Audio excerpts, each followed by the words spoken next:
Taxis are a much-used form of public transport in Singapore, with fares here relatively low compared to many cities in developed countries. But complaints have been raised in recent months over the complicated fare and surcharge structure, and also over the availability of taxis.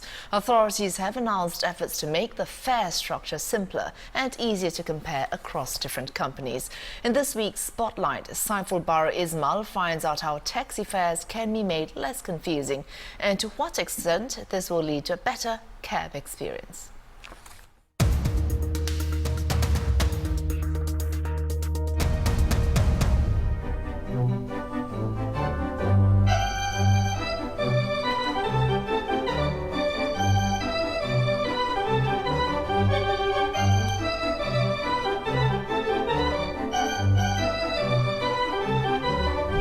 Mr. Raymond Ong loves to drive, and he's in a profession that certainly fits his passion.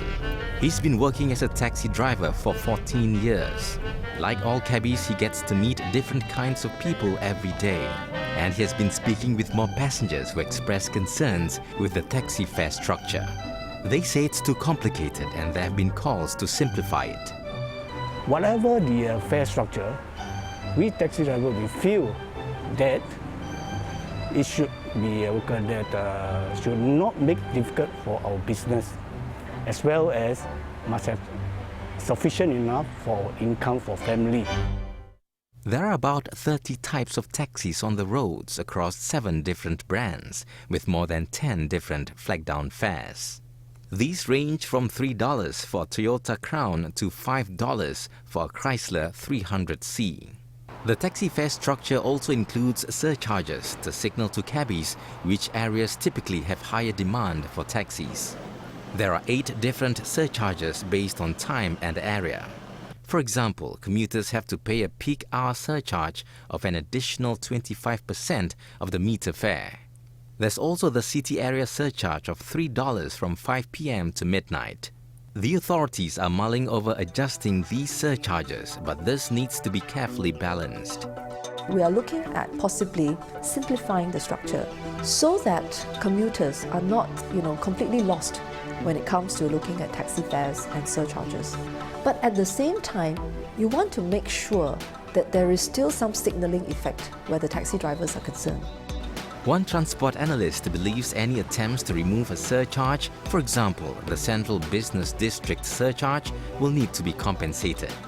The moment we remove the CBD surcharge, we also need to pay more attention that do we still have enough incentive to incentivize the taxi driver to move into the CBD to provide the service, because many of them will actually be stopped or will be discouraged by the ERP rate, especially when the taxi is empty. So that's why the ERP conception, this kind of discussion is also come into the picture. Cabbies have said that the cost of the electronic road pricing was one key factor keeping them away from the city area. After years of lobbying from taxi drivers, the Land Transport Authority is considering lowering rates for ERP. They're looking into the feasibility of giving taxi drivers a discounted monthly pass. The other complaint made by commuters is that of the difficulty in finding available taxis. Singapore has about 28,000 taxis compared to Hong Kong, which has about 18,000. Even with the smaller number, Hong Kong taxi drivers make more than 1 million trips a day, compared with less than 1 million in Singapore. Last year, the authorities implemented a taxi availability standard to ensure taxis are working to serve commuters. Figures from the Land Transport Authority show that taxi availability standards have led to a 3 to 4% more cabs on the road last year as compared to 2012. The standards have been raised this year. During peak periods, taxi companies must have at least 80% of their fleet on the roads. They also must ensure that 80% of their taxis clock a minimum daily mileage of 250 kilometers.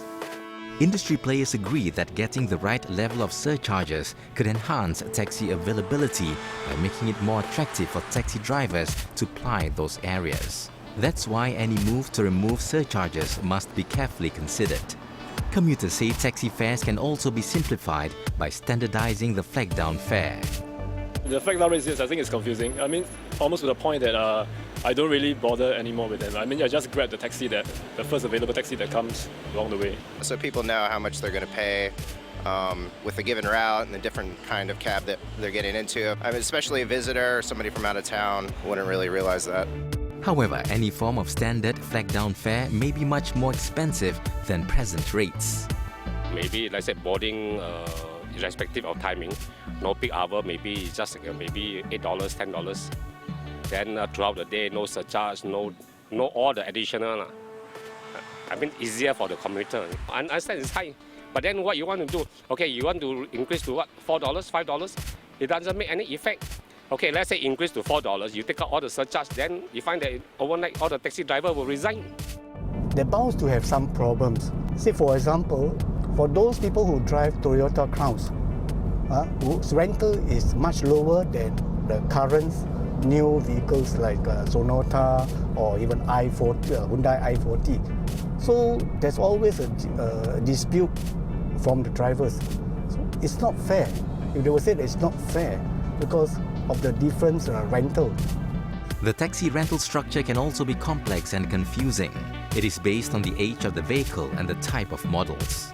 It can range from about $85 for a Toyota Crown to about $170 for a Mercedes taxi per day. And these rental rates have also been on the rise, which operators attribute to higher certificate of entitlement prices. Perhaps we should provide some special consideration to the taxi companies, perhaps to allow them to pay the fixed sum in lieu of the COE.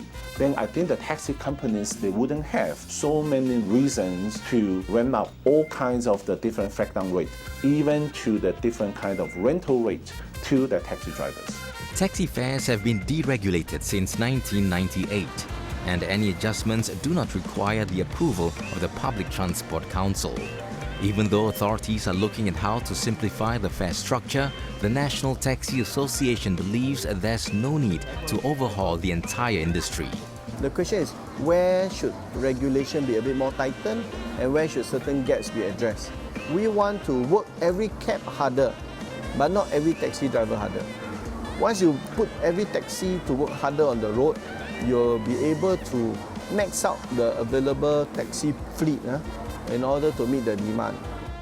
With the cost of private car ownership still very high, many commuters are dependent on taxis and it has become an important form of transport.